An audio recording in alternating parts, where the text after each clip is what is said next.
بسم اللہ الرحمن الرحیم۔ السلام علیکم ویورز، آج کی ویڈیو میں ہم بچوں کی تربیت پر بات کریں گے کیونکہ دور حاضر میں بچوں کی تربیت ایک بہت بڑا چیلنج ہے۔ اولاد قدرت کا ایک انمول تحفہ ہے اور اس نعمت کی قدر و قیمت کا اندازہ صرف وہی لوگ لگا سکتے ہیں جن کا دامن اللہ تعالیٰ کی اس نعمت سے محروم ہے۔ گھر کے آنگن کو چار چاند لگانے والے بچے جب بڑے ہو جاتے ہیں تو والدین کی امیدیں بھی ساتھ ساتھ بڑھتی جاتی ہیں۔ دور حاضر میں بچوں کی تربیت ایک چیلنج بن کر رہ گیا ہے کیونکہ اگر ہم دیکھیں تو پرانے زمانے اور آج کے دور میں زمین آسمان کا فرق ہے۔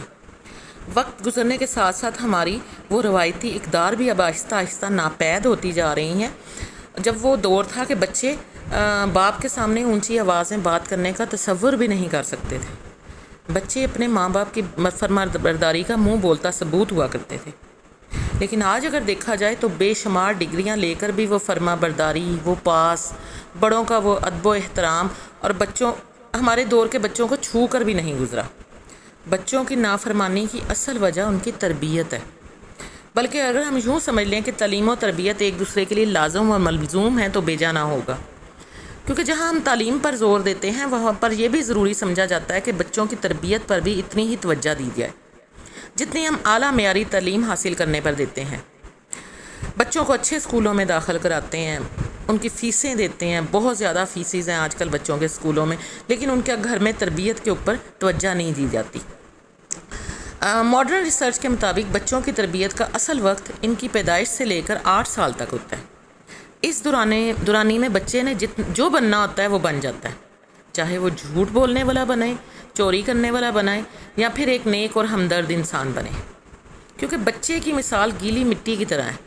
والدین جس سمت میں، جس سانچے میں، جس طرح انہیں مولڈ کرنا چاہیں وہ ڈھل جاتا ہے۔ بچے کی پہلی درسگاہ ماں کی گود ہے۔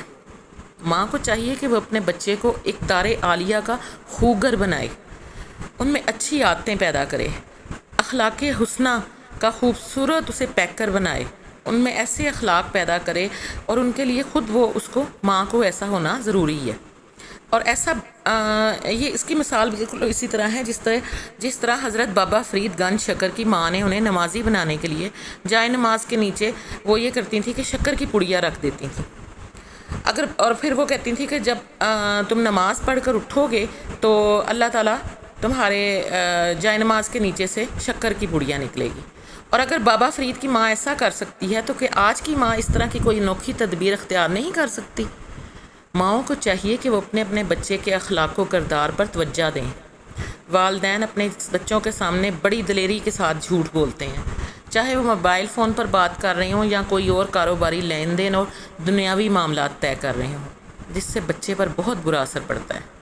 سب سے پہلے تو یہی دیکھتے ہیں بچے کہ جب باہر کوئی بیل ہوتی ہے اور بچہ گھر آ کر بتاتا ہے تو والدین کہتے ہیں خاص طور پہ والد صاحب کے گھر میں نہیں ہیں، تو چھوٹے بچوں کے ذہن اس سے جھوٹ بولنے کے عادی ہو جاتے ہیں۔ جب وہ دیکھیں گے کہ میرے والد صاحب یا والدہ خود جھوٹ بول رہی ہے اور مجھے سچ بولنے کا کہتے ہیں تو اس کے دل میں بھی سچ بولنے کی جگہ جھوٹ بولنے کی عادت جڑ پکڑے گی۔ بچوں کی تربیت میں گھر کے ماحول کا بہت اہم کردار ہے۔ اگر بچہ آنکھ کھولتے ہی یہ دیکھے گا کہ اس کے والدین ایک دوسرے کی عزت نفس، حیاداری، مان، بڑوں کا احترام اور تمام معاشرتی اقدار کو زیادہ اہمیت دے رہے ہیں تو اس میں بھی یہی صفات پیدا ہوں گی۔ اور اگر وہ دیکھے گا کہ گھر میں ہر وقت لڑائی جھگڑا ہے، ایک دوسرے کے ساتھ گالم گلوچ ہے یا ایک دوسرے کی برائیاں کی جاتی ہیں تو بچہ بھی غیر محسوس انداز میں اس کا عادی ہو جائے گا۔ سائیکالوجی کے مطابق بھی سنی ہوئی چیز یا زبان سے بتائی ہوئی چیز شاید بھول جاتی ہے، لیکن جو بچہ اپنی آنکھوں سے دیکھتا ہے وہ کبھی نہیں بھولتا۔ جب بچہ اپنے والدین کو ہر وہ کام کرتا ہوا دیکھے گا جو اللہ کا حکم ہے اور اس کے دل میں بھی وہی کام کرنے کا جذبہ پیدا ہوگا۔ جواب دہی کا احساس انسان کو اپنے رب کے قریب کرنے کے لیے کافی ہے۔ یہی جواب دہی کا احساس اگر بچہ اپنے گھر کے ماحول، والدین یا پھر بڑے بوڑھوں سے سیکھے تو یہ اس کی ذہن سازی کے لیے کافی ہے۔ گھر کا ماحول فیصلہ کرتا ہے کہ بچوں کی تربیت کیسی ہو رہی ہے۔ گھر کے ماحول سے مراد ہماری معاشرتی اقدار ہے۔ گھر کے اندر کن چیزوں کی اہمیت ہے اور کن چیزوں کی نہیں، اچھائی اور برائی کا معیار کیا ہے، اور یہ معیار قائم کرنے والے کیا خود اس کسوٹی پر پورے اترتے ہیں؟ یعنی گھر والے کیا اچھائی اور اس برائی کے اس معیار کو جس کی وہ بچوں کو نصیحت کر رہے ہیں، کہ وہ خود اس پر پورے اترتے ہیں یا نہیں؟ سائنس اور ٹیکنالوجی کے اس جدید دور میں جہاں نت نئی ایجادات نے انسان کو آسانیاں فراہم کی ہیں، وہاں اس کے نقصانات بھی نمایاں طور پر ظاہر ہونے لگے ہیں۔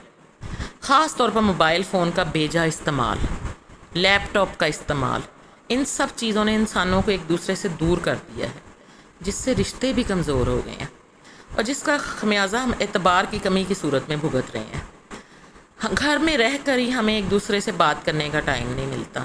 بچے الگ اپنے موبائل پہ ہوتے ہیں، ماں علیحدہ ہوتی ہے اور باپ علیحدہ اپنے موبائل پہ بیٹھا ہوتا ہے۔ ایک دوسرے کی بات کو سمجھنے کے لیے یا ایک دوسرے سے بات کرنے کے لیے ہمارے پاس وقت نہیں ہے۔ اصل میں ہم نے اپنے فارغ وقت کو مثبت کاموں میں اور مثبت سرگرمیوں میں صرف کرنے کا ہنر آج تک سیکھا ہی نہیں۔ تفریح کے طور پر اگر کچھ وقت کے لیے ایسی سرگرمی کی جائے تو اس میں کوئی قباحت نہیں، یعنی موبائل یوز کر لیا جائے، لیکن اس کو معمول بنا لینا اور گھنٹوں اس پر اپنا قیمتی وقت ضائع کرنا بے وقوفی ہے، اور بچے بھی پھر اس کے عادی ہو جاتے ہیں۔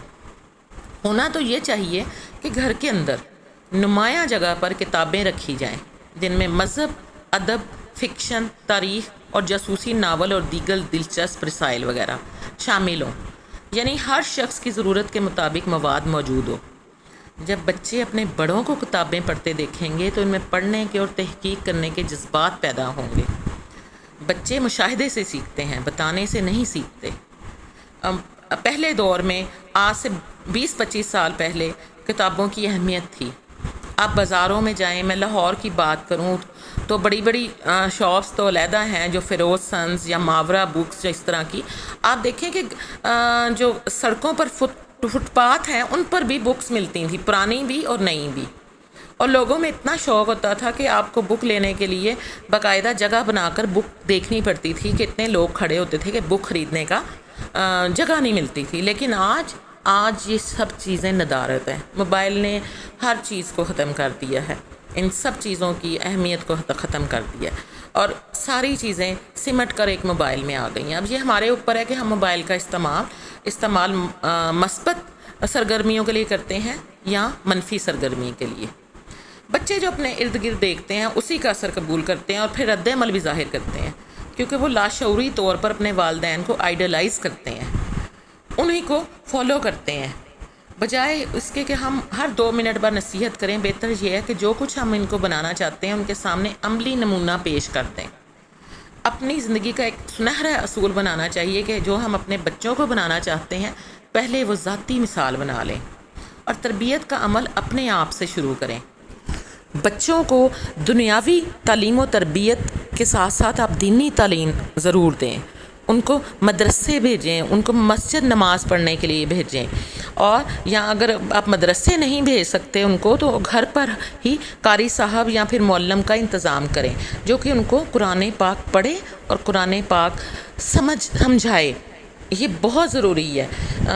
ویورز میں آپ کو ایک بتاتی چلوں کہ میرا اپنا ذاتی مشاہدہ ہے کہ جو بچے اسلام سے قریب ہوں گے، ان کے ذہن میں اسلام کی باتیں ہوں گی، ان کے ذہن میں اپنے ماں باپ کا مقام ہوگا، وہی بچے بڑے ہو کر معاشرے کے لیے مفید ثابت ہوں گے اور اپنے ماں باپ کی بھی عزت کریں گے، کیونکہ ان کی جو تربیت کی بنیاد ہوگی وہ مذہب پر رکھی گئی ہوگی۔ آج کی ویڈیو میں بس اتنا ہی۔ اگر آپ کو میری ویڈیو اچھی لگی ہو تو اسے لائک کر دیجئے گا، میرے چینل کو ضرور سبسکرائب کر دیجئے گا، اور اپنی دعاؤں میں یاد رکھیے گا، اپنا اور اپنے گرد و نواح کے لوگوں کا بہت خیال رکھیے گا، اپنے گھر والوں کا بہت خیال رکھیے گا۔ جزاک اللہ، اللہ حافظ۔